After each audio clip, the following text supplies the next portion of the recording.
On today's video, I'm going to show you how to take out and replace the headlight on this 2006 Dodge Grand Caravan. The same should be for all caravans from 2001 to 2007. There's 3 bolts.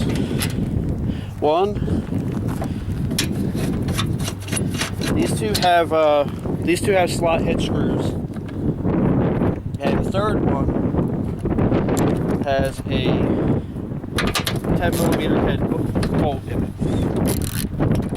Now, for purposes of this vehicle, I am taking this out so I can change the driver's side fender, as well as replace them with new headlight or whole new assemblies.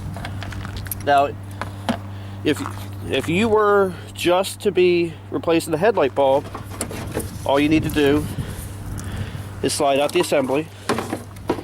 There's a clip here. Turn the clip. Well, actually, you should probably pull the harness first and then pull the clip. But I will be replacing the whole headlight assembly, so I'm not going to be doing that. My new assemblies come with new bulbs. And then, God, Chrysler and their love of these clips.